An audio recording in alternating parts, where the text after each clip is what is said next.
you need to be around people better than you. I'm big on that. I see not enough athletes in any sport really, and lifters, like they're not around people that are better than them. And it's just like a big fish in a small pond. Yeah. And you're limiting yourself. Like, it's like, not that you're not good, but like, how much better could you be? All right, welcome back everybody to the next creature feature. I'm here today with Morgan May. That rhymes. Hello, everybody. Local Florida man. Introduce yourself. My name is Morgan May. I'm from Florida. Just moved to Indy. I used to race BMX, and now we compete in powerlifting. Nice. Yeah. So, like, welcome on, Morgan. It's good to have you. Thank you. Join us here. So let's just go ahead and get started by, I think that a lot of people know you as a powerlifter, but not many people know, me, myself included, until like prepping for this, that you were a BMX guy at first. So like, what got you into that? So my father, it's a good story. 16 years, I rode a bike, but my father stuck me on the track when I was 3 years old, and I just like never stopped until 2018. Dang. Dude. Yeah. In the midst of that, like a few years prior to that, I found the gym. Quite a few years before that, I found the gym. And so that became like immediately my second, almost like the mistress to riding BMX. Yeah. Okay, so you were kind of like cheating on BMX with powerlifting or just the mentally, gym? Yeah. I was always like racing and like it was fun and like, but I always was thinking about the gym. Dang, that's dirty. That's the dirtiest way I I've know. ever heard somebody explain getting into a weightlifting sport. Okay, well, yeah. So started out with BMX. Now, like, was there a phase where you were trying to make both happen, or did you just like have a hard? Yeah. So I had to. There was a point in time where I had to have that like talk with like my coach and myself. It was like right when I got out of high school. It was like I was getting bigger. You know, and I was like, well, if I stay on this path, like obviously the focus is no longer racing, because I just like wanted to get strong and big, and that's kind of counterintuitive with racing BMX. So I, sat myself down and was like, well, which one do you want to chase? And so I didn't push like racing as much as I wanted to, and like I wasn't taking it as seriously as I wanted to. So out of high school, I decided to turn pro. And basically just go from like, lifting 6 days a week down to like 2. Yeah. Yeah. And that was like what was programmed. I would like sneak in upper body days, and like BMX coach didn't know because I couldn't help myself. Well, hopefully he's not listening to this podcast, but we don't care. It's too late now. It's too late now. I mean, it's too late now. I pulled out. Yeah. And now he knows now. So, but yeah. So in that time, just basically I was like 5'8", 5'9", probably like 180. And then in that time, I had a growth spurt for 2 years. So it'd be 2016 and 2018. I had another growth spurt, and then I was like just under 6 foot, but still like 180. And so that was kind of the result of that decision. I got stronger, and I got taller, and I got more athletic, but I didn't necessarily get any bigger. Yeah. Yeah. Well, like, just so the people know, like, what are your current max, I guess, what are your current PRs? Ooh, we're talking PRs? Yeah, but people know what your AT PRs are. On the squat, in competition, 651, a 479 bench, and then a 755 deadlift in a meet. Yeah. So it's okay. That's pretty spicy. Thank you. We have more room to it's go. way better than my 135-pound bench, so... We're working on that. Yeah, we're gonna get there. Yeah. So we talked a little bit about how you got into BMX. So when it comes to BMX, I think a lot of people. We had talked a little bit about off camera about how you did more off road. I think it was BMX. Yeah. Like what I could consider like where we're at right now, but like if you had to like have any BMX tricks that were your favorite, what would you say they were? My favorite? I was always like, I was never like very trick orientated. I always liked going really fast and going really, really high. Yeah. So it'd be something like see what the biggest thing I could like do a 360 on. Yeah. You know what I mean? Or like the biggest like tuck no hander. Yeah. Stuff like that. You know what I mean? I wasn't, like I said, I wasn't very trick orientated. I always like prioritized racing, and that was more serious. Like, you know, I was training like 5-6 times a week for it. So skate park time, I mean, I did have my fun, but I did play it like safe as I raced like monthly, I feel like. Yeah. Yes, because so yeah, like all that stuff. Because I think that's the general conception is when people think of BMX, they think of the tricks. Yeah. Like, you know, we grew up with like the X Games and all that. Yeah. So they don't really see that other side. Yeah, racing's like a very dapper sport now. They got like tracksuits and stuff. Like, I feel like there's some countries that are more serious about it than America. I mean, yeah, they're more serious about it than America. Yeah. Like what kind of countries, for instance, if you think come to mind? Like the Brazilian team. Yeah. Like they're very, very serious about like any Olympic sport, really. Mm-hmm. The Swedish team, yes. Yeah. They're very serious. And the Canadian team, yeah, they're very serious about it too. Okay. Where I feel like, not saying that America isn't serious about it, but they just come in, you know, they got matching track suits, the whole nine, to everywhere they go.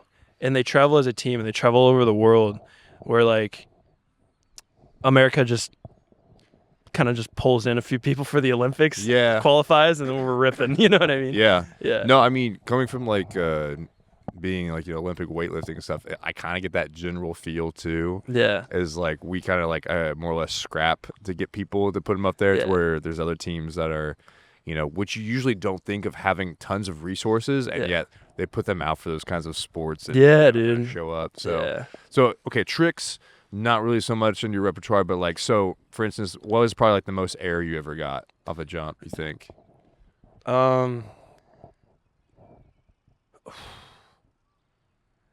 Like out of like like at anything, case, yeah, where you were like, oh man, I am up here. Is there any like certain memory that comes to mind? Like, is it when you're just like, wow? No, I was never like, like I've probably hit like the same size, biggest jump, just in different places, like probably like a 40 or 45 foot jump. I mean, like tracks, like, I mean, maybe like there's this track in Charlotte, North Carolina. Yeah. Or is it South Carolina? I don't know. But they have a berm jump there. Yeah. Which is like whatever. Yeah. It's not that big like now, but like at the time when I was racing, when I was like young, that was huge. Yeah, just like that was big. But when you're going that fast, it's not like you're struggling to like stay on the ground. Yeah. Yeah. It's never like just skyrocketing. Yeah. It's always like, how fast and efficient can I get over this obstacle and still gain speed off of it? Yeah. So I never had like, that's where the skate park and like, you know, not riding on the track really differentiated, was like on the track, let's get to point A to point B as fast as possible and as efficient as possible. Where like here at a skate park or trails, it's like, I want to see how sky high I can blast this double right now. Like, yeah, got you. Yeah. Okay. So, two aspects of your life have been BMX and powerlifting. Not much, yeah. And yet, so if you had to, because a lot of people might think of, you know, those two things being quite different. Yeah. So if you had to compare and contrast, like when it comes to the mentality of those two different sports, like how are those mentalities that you approach it with? How are those mentalities similar, or how are they dissimilar? So, how are they the same? Yeah. Like pushing the body. I think that's something that I was like more interested in, I feel like, than racing itself. I don't know. I just like pushing my body as far as it'll go, and I still like doing that. So there's a similarity in that. It definitely takes some like resilience. There's a lot more patience with powerlifting that needs to be developed versus racing. Racing is they're both intense. Yeah. I think. But the racing you can do month to month, where powerlifting, it's like I can do one meet a year, one meet twice a year, like but the mentality of it is, they're not much the same. No, I wouldn't say that. So you really had to like shape your mindset to kind of traverse the gap Yeah. that existed between the two because it was so different. I realized that race I was never in love with racing. I was always in love with riding bikes as fast as possible. Yeah. And so like I didn't have like that. I'm very competitive as a person, but I didn't have it racing. I didn't have that. And I was good at it, and like I had my good races, but I didn't have I just didn't have the racing mentality. Yeah. There's too many like other variables to it, where like powerlifting, it's like a game of Outlast. Yeah. Like there's guys that come in strong as shit, and they're young, and they get hurt, and you never hear from them again. Mm-hmm. And so it's like I've been through injury a lot, and so obviously it's like it's just a game of Outlast, and that's more of a conversation and a motivation within yourself and a discipline within yourself. Yeah. Versus racing BMX is just, I mean, you got to want the finish line more than anybody else, and I didn't care enough about it, honestly. Gotcha. Yeah. Okay. So that you brought up injuries, and so like with your injuries, like were there any between the two sports that you've done, like were there any injuries that were most impactful and kind of change that mindset, or like how you approached everything? Yeah, just like various broken bones, collarbones. Not like they weren't very like they changed like, okay, I'm breakable, you know what I mean? And so but mostly head injuries. I had two pretty gnarly head impacts that really like December 2017 was the last one I had, and that really like I was like, all right, I'm 19, like how long do I want to be doing this, and the faster you get, you don't know if you're getting up or not. Yeah. You don't. And so I didn't really love racing that much. I was kind of falling out of love with it, and I was always thinking about the gym. Yeah. And I was like, man, I'd much rather, like, if you want to talk about injuries, I'd much rather tear a bicep or tear a pec versus slam my head and wake up in a hospital again. Like, I hated that. Yeah. Yeah. Yeah, I mean, that's a whole different level of buy-in, right? It is, dude. Because it's, everybody's, when you're doing like any kind of sport, anything competitive, obviously that competitive nature is driving you to want to accomplish certain things, and there's going to be some quid pro quo that you're going to have to give something up in that process. Yeah. And so you're thinking, hey, I might die technically. I just die in the sport out there, and or I could just potentially like tear something, which is not great either. Yeah. Nobody's saying that's an easy thing to come back from as well, but especially if you're not bought in on it, that's a hard thing to kind of like be like, this is a potential outcome if I'm putting myself out there and I'm wanting to compete at that level. Yeah. So yeah, that's tough. Yeah, I was just always thinking about always thinking about being big and strong, and I'm like, I'm over here, head injury, don't know where I'm at. Like, I had a seizure my last December 2017. Yeah. And from the head impact, and like, I just did not like. I was like, why am I doing this? Like, yeah, I just want to be lifting weights. Yeah. Yeah. No, I mean, yeah, I think anybody would be more than understanding of why you would want to transition, especially into something you're more passionate about in essence as well, just to start out with. And then you're like, also, head injuries are a scary thing. Like, we've learned so much about what like with the concussion protocols and everything like that, CTE. Just, it's not really, if it's not worth it, it's definitely not worth it. Yeah. Right. So okay.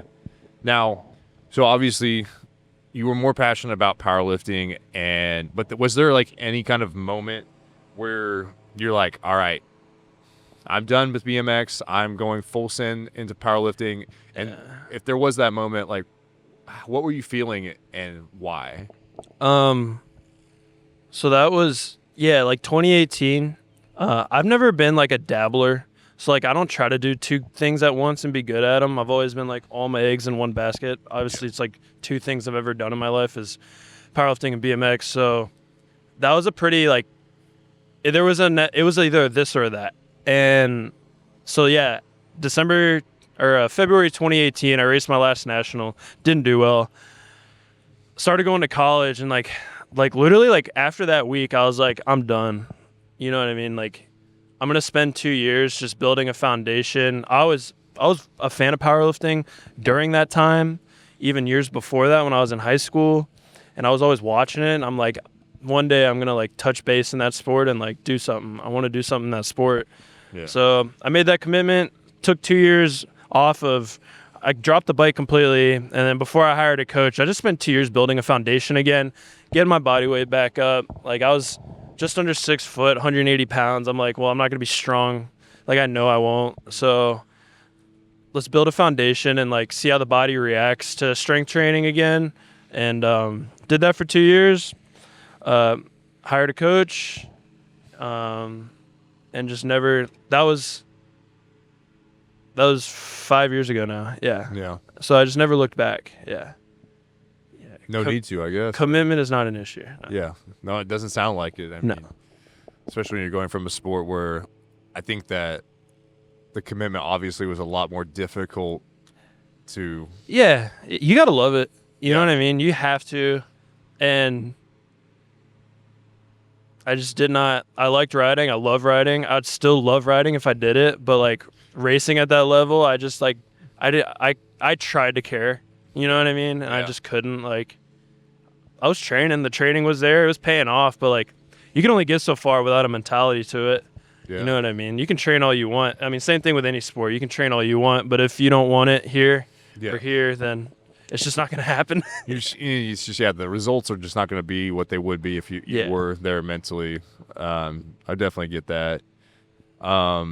So like when you were first getting into powerlifting, do you remember like your first time like deadlifting or squatting or anything like that? Yes. That went? Yeah. So that was years before I even like thought about powerlifting. I've been squatting and benching and deadlifting since sophomore year of high school. Yeah. And so I didn't know what powerlifting was. My friends just lifted, they wrestled, and like my coach at the time for racing BMX was just like, yo, like you're fast, but you're small. Yeah.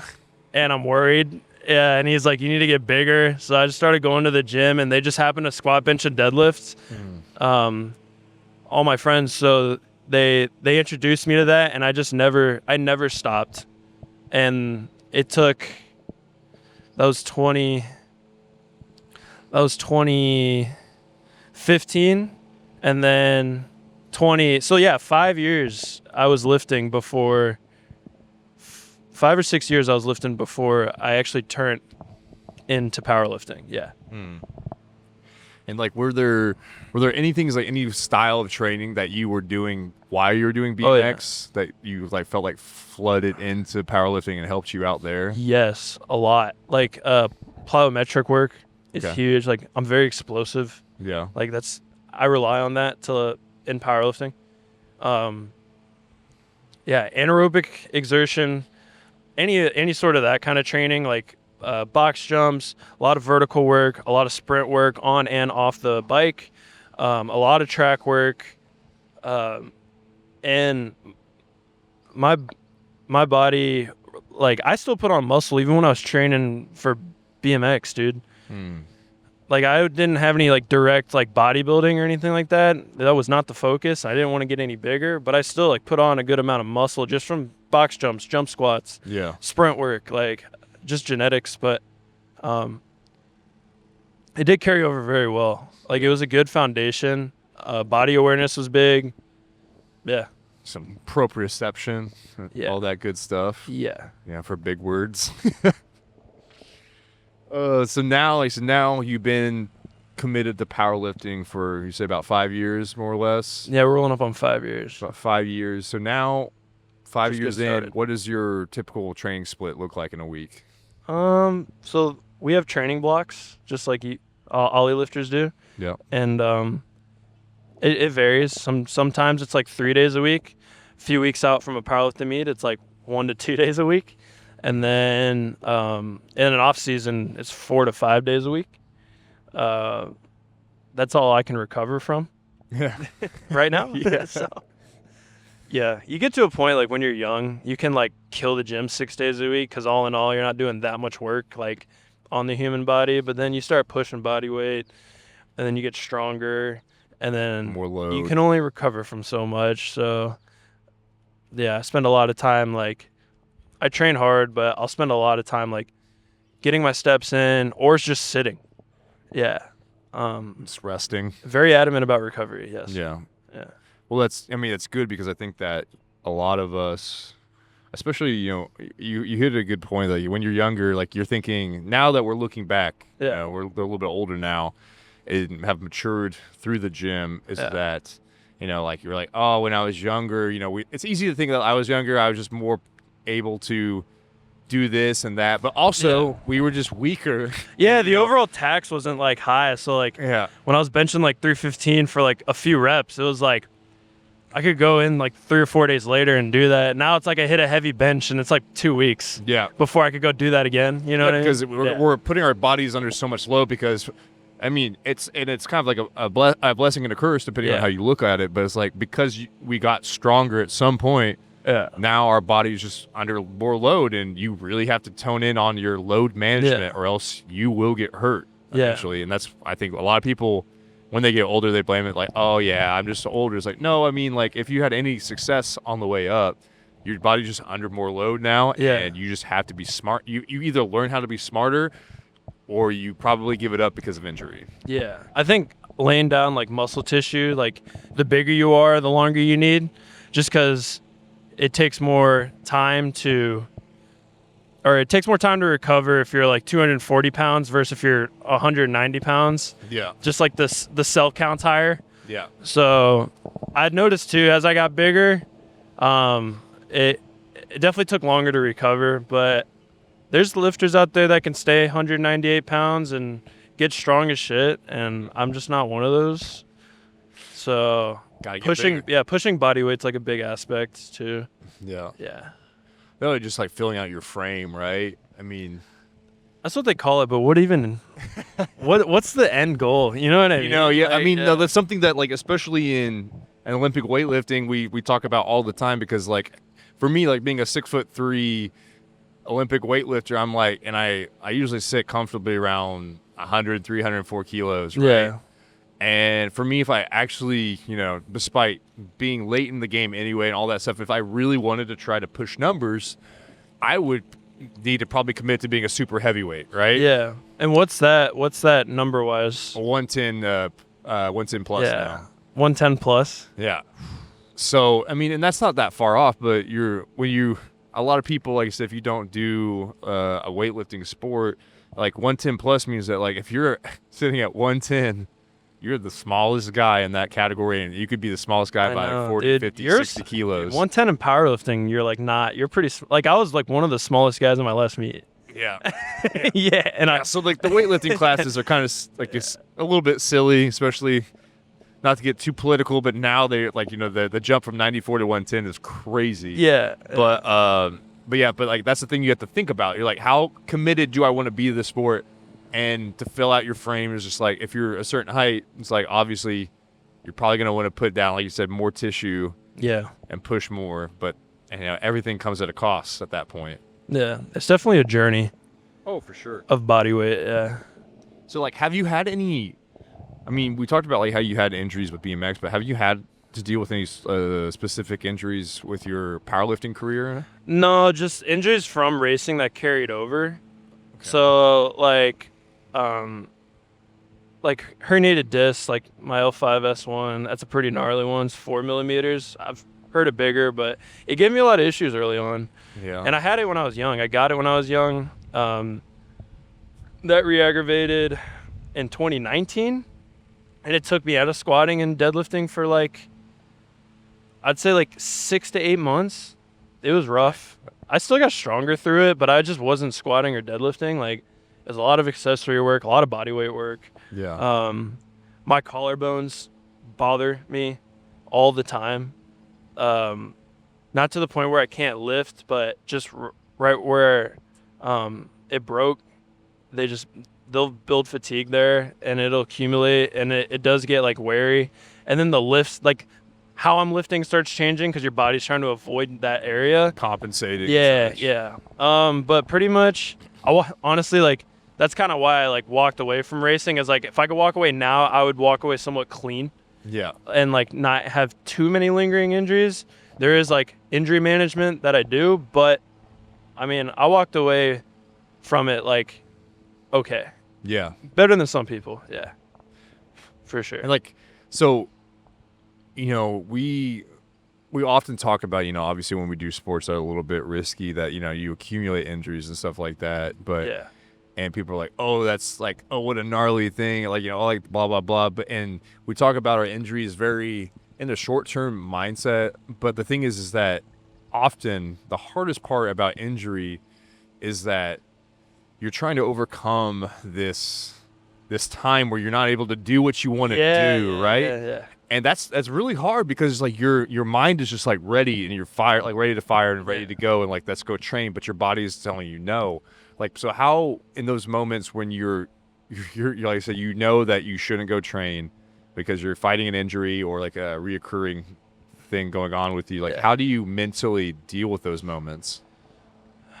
So with like it's different, like depends on the injury. Like there's a lot of impact injuries with racing BMX, so it's literally like you broke a bone, you broke ribs, you got a concussion, like there's no like let's see what I can get away with. Like you're off the bike, you can't walk, you're in a sling, you know what I mean? Like you're in a dark room for 3 days because the nausea is so bad, like after a head injury, like you can't do much. Yeah. You know, and there's not even a thought that you want to. Yeah.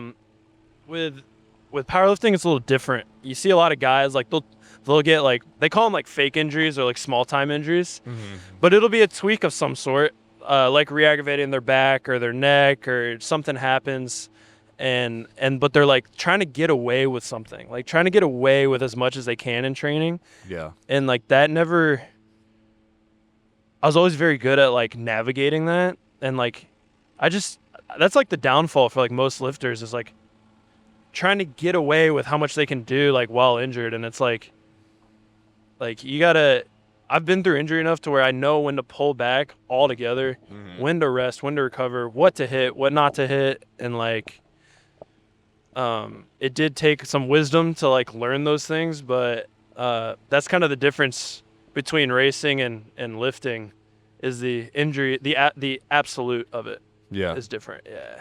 Well, yeah, because so and I think you hit on something that's really important to talk about is that, and I find, especially when I work with people, it's reminiscent to another scenario, but I'll hit on what you talked about first, is that people, I think that they can trick their body, right? Yeah. But at the end of the day, like the body keeps score. The body keeps score. Yeah. The body knows what's going on, and you know what's going on. Yeah. And don't get me wrong, there are ways to get around injuries to a certain degree, but it's always, I mean, and I've been guilty of this in the past too. I think everybody has. If you've been in a competitive sport, you try to you're almost like gaslighting yourself into thinking you're okay. Yeah, right? yeah. But the body keeps score and knows when you're hurt, and the more and more in tune you can be with that, the faster you can actually get back to competing. Yeah. Rather than trying to skirt the hard those things, right? Skip the hard shit. Dude, I was never into you got to trick the body. Even in bodybuilding, I never understood that. Yeah. I'm like force the adaptation. Your body will adapt or it won't. Yeah. It's one of the it's kind of black and white to a certain degree. Yeah, I never understood that, but yeah. But I was also going to say that it's something that I feel like has come up a lot too when I've tried to help people. Like, I'm no nutrition guru by far, right? But, you know, people will be like, you know, they'll lie about their macros or something, right? Yeah. Right? Yeah. Or they'll be like, you know, oh, that didn't count because this, and that. And it's just like, you're lying to yourself. Yeah. Right? And, you know, and that's a certain degree that, I guess psychologically, if that's okay for you and like you're okay with kind of not, how would I put it, like not taking it seriously enough to actually be honest with yourself and know what it takes to get to like whatever level you're trying to accomplish, like that's fine, because we all, for the most part, like I said, most of us that exist within sport are not getting paid a living wage to do it, No, right? no. And so you might as well assume that, like, if you're doing it for fun, whatever. But at the end of the day, if you're telling yourself, I'm not injured, so I'm going to put myself out there and do this, or I can get away with this, or I can get away with, not following my nutrition the way I need to, then that's fine. But just know that you're going to suffer because of it. You're going to have diminishing returns. And that's a conversation that, like, that's like a you and, that's a me and me conversation with the client. Between you and you. Yeah. Like, you're not lying to me necessarily. You're kind of lying to yourself. Yeah. You know what I mean? Yeah, So it's like, I kind of just, I don't dig into my clients and athletes too much, but I'm just like, well, how bad do you want it? Yeah. You know what I mean? How bad do you want it? Yeah. If you want it, you'll follow it to a T. It doesn't matter like what it is. You'll follow it because you don't, you're hiring somebody to get there, and you have a coach for a reason. And whether you understand it or not, you're going to follow it to a T because you want it. Yep. And if you're not following it to a T, then there's obviously some other priorities. Yeah. Right? Yeah. Well, it's like I think there's a popular meme, even like not I shouldn't say meme, but like post going around about like you don't have to convince you shouldn't have to, or you don't have to convince an athlete to train. Yeah. And that goes to train, nutrition, sleep. Yeah. Like living the lifestyle that you need to make those things happen. Motivating an athlete that competes in a sport is not a good. It's not a good relationship, I would say. Yeah. Or it just like long term wouldn't be. Because they're gonna get burnt out. You're gonna get burnt out, and it's like people need accountability for sure. But if you want to, for example, do a powerlifting meet or an Olympic weightlifting meet, and your coach constantly has to like hold you accountable to workouts because you're lazy or you're prioritizing other things, it won't work. Yeah. No. You'll be able to go to the meet, but as far as like getting the results that you want, it'll suffer. Yeah. Yeah. Nobody should make you want it. Nope. Maybe want it more, or to dial back in or whatever, or dial it up. Yeah. But nobody should be turning it on for you. Yeah, go where you're wanted, go where you want. I'm a big fan of that. Yeah. Oh, for sure. So I guess to transition a little bit, and that was a great tangent, but do you remember, for instance, like, do you remember your first powerlifting meet and how that went? Yeah, dude. Like, because I was like, that's something that I feel like, I think especially all people that have been athletes, we all, like I said, kind of did a sport, but then we got into a different thing and can put ourselves back out there and then get on a platform. Yeah. It's a completely different vibe, right? Yeah. Because I know from BMX to powerlifting, it has to be, and for like me, like, it was going from track to weightlifting. Yeah. Completely different, like similarities for sure, right? Yeah. But like completely different. But like, so do you remember like how that felt competing in your first powerlifting meet? Yeah. It was so this guy, and he'll probably watch this, Charlie. I thank him. I love him to death. Older dude, powerlifter. He taught me, like, he peaked me for my first two meets, and so, but he had a guy that he coached that I ran into like at an LA Fitness, Austin Powell, and he was like, "Dude, you're strong. Like, you should do a powerlifting meet." And so I was like, "Okay." So I signed up, and at first I was like really nervous, and then I got there, and I'm like, "Well, this is just another day. Like, lifting's not new. You know what I mean? Lifting's not new, so." It was just another day to put down numbers. The only difference is a lot of people were watching. Yeah. I'm not too like attached to like what's going on outside of the platform. I don't watch the meet itself too much. I try to like limit, my talking and conversation, and because I just need to hit the lifts, and then I can talk after. And that's the vibe wasn't too different, I would say, for me. Yeah. I was still kind of like that. There's obviously like a lot more messing around. The days longer when you're racing BMX, like at a national, you're staying in a hotel. It's a 2-3 day race, whatever. But when it's go time, it's go time, and I'm pretty focused. Yeah. I'm not like, I'm not talking to like too many people. I'm not even watching the meet too much. Yeah. I used to listen to music. I don't do that anymore. Yeah. I just sit there like doom scroll on my phone, talk to, like, my sister's usually with me. I'm just talking to her, talking to a few of my friends, and that's about it. Yeah. Okay. So the vibe, like, it is what you make it. Yeah. I see lifters, it's a socializing event for them as far as meets go, and that's a lot of energy. Yeah. I would rather put that into lifting. No, man. I mean, it makes sense. You show up for a reason. You're gonna make that happen, and just clocked in, so you lock in, right? Yeah, that's basically it. So, how many meets have you done so far? I think I've done 6 or 7. 6 or 7. Yeah, I think this is number 8 pulling up. Coming up. July 5th. July 5th. Be there. Be there. PA Orlando. Qualifier. Now, is there, in all those meets, is there one moment that you would say is the most memorable from all your competitions?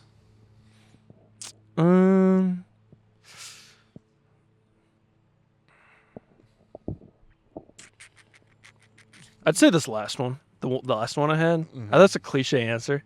No, but, I mean, if you are having progression, I think that makes sense, right? Yeah, but I think it was like more like I lifted alone for so long. Yeah. And even like my first 5 meets, I like trained by myself. And you know, the 9 years of lifting and 8 years of lifting before that, I was also training by myself. So this was the first year, this is the first year where I had a group of guys to train with. Shane Haller, Craig Foster, my boy Nico, Jesse, just good dudes to train with. And like, I never had that before. And that made a world of a difference for me. It was, but then we all went to the same meet. Yeah. Yeah. So you all got to compete together? And we all got to compete together. That's like, awesome. Like, the most fun thing ever, dude. And my coach finally was there as well, which is dope. Steve made it. Big Steve. Good old Steve. Big old Steve. Hope you're tuned in, Steve. Big Steve. That's your shout out. I love Steve. Love him to death. Welcome. I don't tell him enough. But yeah. Yeah, I mean, and he'll probably be on here. Huh? He'll probably end up on here. Yeah. Shout out to Steve. Shout out to Steve. Come on the pod. Yeah. We're right here. But yeah. Yeah, we don't thank Steve enough, but he has created a great community, and that's, I mean, we would have never met if it wasn't for Steve. Yeah. And all that stuff. I mean, the first time we met was at my birthday party. That was fun. Yeah, which was pretty dope. I got thrown out of my first bar that night. Yeah. And then some guy was like, "Should I do it?" Was it like a cigarette or something? Throwing a cigarette. And the security guy was like, "Don't do it." Yeah. That would be a great side story feature. That would be. If you guys want to ever hear the story of how I got kicked out of a bar, maybe we'll clip that someday. That was fun. We got praised. We were all at that bar, 16-bit. Yeah. And we all started peeing. Yeah. And everyone started cheering. I don't know what was going on. It's crazy. Yeah. I think we were just complaining about peeing and other people heard it. Yeah. So then we finally all went to the bathroom and they're like, yeah. You know, that was pretty majestic. Dude, it was majestic awesome. Night through and through. It was a good time. It was a great time. It was. So that's, I mean, and that kind of leads into the next question I had for you. Is, you know, like, obviously, the community is so important when you're doing anything, right? Yeah. And have you seen, is there any kind of similarities you found between the BMX community and to the powerlifting community, or anything that's, like I said, that sense of community, does it shine through to both, or does powerlifting come through even more? Yeah, there's community in both. You need it in order to be good. You know what I mean? You need people to push you, and so that's in both sports for sure. You need to be around people better than you. I'm big on that. I see not enough athletes in any sport really, and lifters, they're not around people that are better than them. And it's just like a big fish in a small pond. Yeah. And you're limiting yourself. It's not that you're not good, but how much better could you be? Yeah. Yeah. And so that was big. That's so important. It's in both sports for sure. I was around guys that were older than me, faster than me, bigger than me, stronger than me, and I was I will ride with them and I will train with them until I am beating them. And that's the mentality I had, and that's the mentality I have now, with powerlifting, like coming up here in Indy, I'm trying to like get a group of guys together again and train with some people, but it'll benefit everybody. Yeah. I mean, and that's the thing that, yes, you hit on really good points that, like, for one, yeah, you should be around people that are challenging you, right? Absolutely. Because we talked about earlier about, nobody can want it for you, but one of the best things is when you're surrounded by other people that also want it just as bad as you do and bring out that mentality even more in yourself, it's right? It's contagious, dude. It truly is. Contagious. I mean, like I said, you're around people, they're strong as hell, that they're committed, and you're like, damn, like, it reminds me of everything that I need to be to get better. Yeah. And like that community comes together and just, makes you not only just a better athlete, but a better person. Yeah. In the end, in a funny way. Absolutely. Because they might have wisdom that like you haven't developed yet. Mm-hmm. Or vice versa. You might have wisdom that they haven't, you know, and they could be stronger than you. Like wisdom kind of comes and goes. Like everyone's in different levels of mentality when it comes to sports. Whether they're strong or not, or what level they're on. And I've seen guys that are like way stronger than me, but they like don't have like a solid like mentality to lifting. You know, they struggle with recovery and they struggle to stay accountable, and like they're stronger than me. Yeah. You know, and then I've seen guys that don't, they don't lift, they don't total as much as I do, but their recovery, dude, is on point. Yeah. Like, they are obsessed with it. Like, I'm, like, wowed by it because, like, I'm obsessed with it, and they're, like, outdoing me in the recovery aspect, and it's like, Jesus, like. Yeah. Yeah. Well, and I think that also an interesting thing to find in a lot of communities is that I feel like there's always somebody that maybe their performance isn't that great, but they serve as such a great example of, like, how nothing has seemed to have gone right for them, whether it was injury, whether it's in their personal life, but like day in, day out, they show up, they make it happen. And maybe their total isn't as good as yours, but just the mentality that they bring to the table inspires you to be like, dude, like, like so-and-so's doing this, but like, oh my God, like everything that they've overcome just to be here.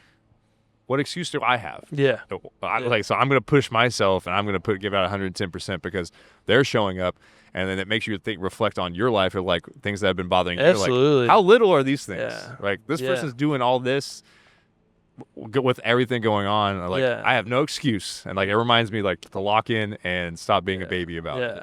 I think too, like just lifting, like you don't need to always have people around you that are stronger than you or as strong as you. Like I'm a big fan of like, when I lived in Florida, like Pinellas Barbell, like that group of guys, like, dude, no one actually like gave a shit how much we were lifting, like within each other. You know what I mean? Like it didn't matter. Like as long as you were committed, good energy, you brought something to like, whether it was just jokes or camaraderie, like whatever. Like it didn't matter how much you lifted, dude. We were there like supporting you. Yeah. And vice versa. It's contagious. Yeah. Yeah, because like we talked about a little bit, it's not always you're seeking out people that perform by the metrics that they put out, but by the mentality that they approach not only their training but their life. Yes, yeah. That's what makes somebody a part of like that community, and like it makes it easy to seek them out and to keep to want to be around them. Yeah, I've seen like kind of like toxic stigma where people like treat people differently based on like how much weight they lift, and it's like that is the worst. Well, the thing is that's the worst. The thing is that I think we've all encountered people that from afar we were like, man, like they're really good at what they do, but then when kind of like you meet them, you see like that insecurity comes out, right? Yeah. Through that, I've seen some of the biggest men look so small. Yeah. Just because of the mentality that they face things with. Yeah. Because it's the comparison thing. It's just like this is your journey, right? And that's their journey. Yeah. And the problem is that you perform these numbers, but you still don't feel big enough to be represented by those. You feel represented by how you talk about others. Yeah, That's how I see you. Yeah, exactly. That's an unfortunate truth in like a lot of strength. Yeah, it is, dude. I don't. It's something like because like I've just seen it get taken away from so many people. Yeah. Lifting, car crashes, death. Stuff like that. And it's like, dude, there's a life after this. Yeah. You can't compete in a weightlifting sport forever. No. And like, if you can't see past that, you're in for like a hit. Yeah. Because you tied your identity so hard to lifting and comparing, and it just doesn't, like, you need to, like there's a life after powerlifting. Yeah. Yeah, and there's a life after lifting, and like I said, I've seen people come and go from it. I've seen it get taken away from people due to illness, and it's like, that's why it's like, it does not matter. It's a privilege to lift, and it could be taken away like the next day. Yeah. Yeah, that's why every session, every day, it is a microcosm of like what life is in its essence, I would say, is that every day is important, every day has meaning, and every day you should cherish it to a certain degree because, like you said, like it could be taken away at any point, and know that this is not forever. This is not forever. Yeah. This is a chapter of everything that's going on since you've been born till you die, so on and so forth. And so if you're going to take that time to put other people down, like, what are we doing? Yeah. Right? Yeah. We should be like helping build each other up or bring out the best of each other, not putting each other down because of X, Y, and Z. Yeah. Because if anything, it just seems like it's like that peaked in high school mentality. Yeah. It's just like, why are we talking about this? Yeah, Like, it's the same people. yeah, it's just like, it's we do it because we enjoy it. Yeah. We don't do it so we can belittle others, right? Yeah. Like it's about pushing our body. Like it's like a Paul and Paul thing to like Olympic weightlift. It's a Morgan and Morgan thing to powerlift. Like, it has nothing to do with anybody else. I don't like look into like too many other people. You know what I mean? No, because they're human, dude. If they're not helping support you through a community aspect and being there for you, then they're not gonna be doing anything to help you get that bar up or locked out or anything like that. Yeah. Right. So, and that's the kind of interesting perspective that it is when it comes to these sports. Is like you're the one performing the exercise, right? And it all comes down to how you trained, how you prepared, how you showed up, and how you performed. Yeah. But the community is an aspect as well, because like mentally and emotionally, that's important too. But when people try to bring you down, it's just like, that's not going to make me. Yeah. We've all we've all known a fantastic athlete, like one of the greatest athletes that we've ever met, and like they're the biggest letdown. Yeah. And then we've met like hobbyists in sports who are like, they're not the strongest, not the best, blah, blah, blah, but dude, they're awesome to be around, dude. You know what I mean? Like they're like, I want to be around that guy. Like that guy's going to make me stronger. Yeah. Just being around him. Well, you're enriched by the experience that you share when you're with them. Absolutely. Yeah. And that's what, I mean, I think that's more important than any number you could put up at the end of the day. Yeah. Right. Yeah. That's it's good. Like being a person that's worth being around versus somebody that did this in their chapter life, which is still cool, right? Everybody loves a big total, but it's like, but don't be a big total douchebag either. It's like people like want to meet their idols. I'm like, do you? Yeah. Yeah. Don't like that. Don't meet your heroes kind of aspect. Yeah. So, but yeah. So I mean, I guess like I said, it's all perspective to a certain degree, and but. So anyway, so like, do you have any big goals coming up? Any big numbers that you're looking forward to accomplishing? Let us know what you are looking forward to. So this is my first year competing in Powerlifting America. I want to see how far I can push that. There's obviously like a bigger goal, down the road, like a 10-year plan or whatever. Yeah. And it's lofty goals. Yeah. But I want a total 2K, like drug tested. That's a goal. I want to bench 500 drug tested. We're both those are both very close. Mm-hmm.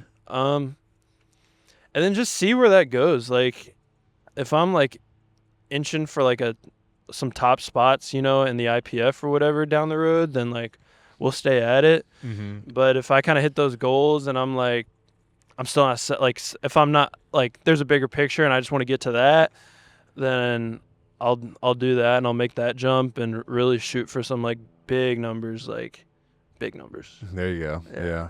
So why limit yourself to setting numbers where you can just keep chasing them? Yeah. No, I like that. Now, is there anything like any goals you have moving forward or interest with furthering your coaching or like content creation and projects along those lines? So coaching something I've been doing for a long time. I just never really pushed it. It was more like I'm here to help, but I wanna expand that. It's fun. It's addicting. Yeah, and I do want to do more of that. So if anybody out there, and it's not just for powerlifting, general fitness, health. I'm big on body recomps. Okay. With general health or athletes, I've done recomps with both. Yeah, if you're out there, you want to get started, dude, let me know. Let me know. Hit this man up. Hit me up. He's right here. He'll be at this skate park. Yeah, I'm always forever. posting like progression photos of clients. Yeah, it's always out there. Yeah. All right. But that's pretty much it for that, I would say. Okay. Well, if you're ready, we've come up to our rapid fire section. If you're ready, I don't want to put you on the spot if you're not ready. What's a rapid fire section? I know you like to go fast. Like what is it that though? Huh? What is that? I'm just gonna ask you questions real quick. Okay. Have some quick responses. It doesn't have to be like super quick, but concise. Okay. So, let's go. One thing about BMX that you still miss. Ooh, riding my bike. Yeah. Dang. Dude, I sold my BMX bike, and 2 years later I bought a motorcycle. Like it did not last long. I like being on two wheels. Okay. Deadlift or BMX Air, what gives a bigger rush? Deadlift or BMX Air? Yeah. BMX Air. BMX Air is going to give you a bigger rush? Yeah. With all your head? Because like it's a bigger accomplishment because I've done something like that and did not accomplish it and it hurt really bad. Yeah. So you also escape that, which is pretty cool. Yeah. Yeah. That makes sense. Versus like deadlift, you can just put it down. Yeah. That's true. Yeah. Yeah. So what song do you have on during your heaviest set? Ooh. Recently I stopped listening to music for top sets, but it's going to be like, I always like end up with Meek Mill. Okay. Yeah. And then if it's not one of his songs, then it's literally country music. Okay. Yeah. Like I know it's what kind weird, of country dude. music artists do you listen I'll to? squat a nice squat with like Chris Stapleton in my ears. Okay. Yeah. Okay, I think you're the first person we've had on the pod that's taken that angle. Yeah. So, dude, I'll rip some weight with some sad country music for sure. I know I have to appreciate that. Like I respect it. Yeah, it's a little weird. It's a little sick, but it's fun. No. I mean, to each their own. Yeah. All right. So, what advice would you give anybody that's dealing with injuries? Don't be emotional about it. Don't tie your identity to it. Like again, your body's an adaptation. That's a result of adaptation, and you a lot of times if you injured it, like if it's a car crash or something, it's a little bit different. But a lot of times, if you injured it with a movement, it doesn't mean necessarily you're doing anything wrong. Injury. A lot of people think injury means wrong. Yeah. They did something wrong, and it's like no, it just happens. And that's what getting a coach and managing fatigue is all about, is to obviously avoid that. But it does happen still. So a lot of times you're going to be using the same movement that you hurt yourself with to rehab with. And just understanding that an injury does not mean wrong and it does not mean failure. Yeah. Yeah. It's just an adaptation, just like anything else. Like your body's going to break down your flesh and your bones. So you're not a robot. That's pretty metal. I like that. So don't be emotional about anything. Be emotional about it. Just adapt, overcome. Yeah. Right? Let's take the note out of Bear Grylls. It's all about your mentality to it. I've seen guys like tear a bicep and they're like, this is the most traumatic thing in my life. And I've also seen guys tear a bicep and they're like, I'll be back in like 6 weeks. I'll see you guys there. Yeah. It's a mentality for sure. All right, and then last rapid fire question: who's stronger, powerlifters or BMX riders? Ooh. You obviously, you're playing with how you quantify strength. Yeah. Strength is not like muscle for me or moving weight. Man. Probably. Dang, that's a good question. He's gonna alienate himself from a whole community, guys. I would say powerlifting. Yeah. And not because of weight or anything physical. But it's a sport. It's you, and you have a coach. And like recovery is so big. Your daily habits affect a lot. Yeah. Yeah. Where racing, like it does. But I've seen guys just party their ass off, like not take care of their bodies, like by any means. Yeah. And they'll go win like a national race or a world race, and then they'll go right back to doing it. UFC fighters do that. Like, it's I think it's like a trend with like aerobic sports. Yeah. But powerlifting, unless you're like on the lighter side, you can be strong and not have your recovery on point, but only in a matter of time. I think before you break. Before you break, yeah. Yeah, that makes sense. So, and I think there's a certain wisdom with powerlifting that you have to, dealing with injury, dealing with adversity. There's definitely a wisdom that has to be developed, and you have to let it happen. Yeah. Versus like trying to figure out why all the time, and that'll eat you alive and burn you out. Yeah. Okay. So, in the end, through all of your BMX and powerlifting years, what has been the biggest lesson you've taken away from these two, like, of existing in these two worlds? Drift like a cloud and flow like water. Yeah. You can only adjust. You can't adjust other things. You can't adjust people. Yeah. That goes to relationships, friendships, people, life, work, training, everything. Like you have to adjust. You know what I mean? So if if I feel unwanted in any aspect of my life, like I move, not try to move that. And just keep doing something every day. Like every day. It's like you wake up and you just keep going. Like there's no choice. You can't give yourself a choice. And it's never even a thought to quit. Ever. Yeah. Ever. It's never been. Like, it's just, what else are you going to do? Like, and that is like counterintuitive because you're tying your purpose to it a little bit. Yeah, yeah. But in order to be great at something, like, that's what you need. Yeah. I like that. That's something that, like, I see in a lot of, like, some of the best, like, the GOATs. Like, it's not over-explained. It's not racing and lifting. It's not over-explained. It's, dude, just keep, every day you wake up and just keep going. Yeah. Business, everything. Just keep going. If you've assigned a certain value to something that you want to pursue in your life, find importance in it, then commit yourself to it. Yeah. Right? Otherwise, why are you doing it? Yeah. I'd say I'd like tie value to discipline more than lifting or anything like that. Yeah. For sure. Just keep showing up. Yeah. Like, damn, this guy does not stop showing up. Yeah. It's like, he keeps up, but man, he keeps showing up. He's getting up. Yeah. No, I feel that. I like that. So, well, that's all I got for you today, man. Thanks, Paul. Morgan, I appreciate you so much for coming on today. Like I said, it's been cool kicking it here at the park. Just want to let the people know, where can they find you? What would you like to plug today? Let the people know what's going on in your life. So I'm on Instagram at Morgan It's Mayday, all lowercase. It's all just lifting stuff and client stuff and some funny stuff too. And also, I'm the training director at Indy City Barbell. So if you're ever in Indianapolis, in town, check out the gym. Paul trains there as well. It's an awesome facility. One of the best strength and conditioning facilities, I would say, in the country. And thank you to Ronick. Yes, thanks. Everybody needs to say a round of applause for Ronick for doing all this. He does our social media for Indy City Barbell as well. And he kills it. He's killing it right now. This is my first podcast, so my virginity has been taken. Well, I'm so glad to have been here to take it from you. It's been a real experience for me. So thanks so much for coming on today.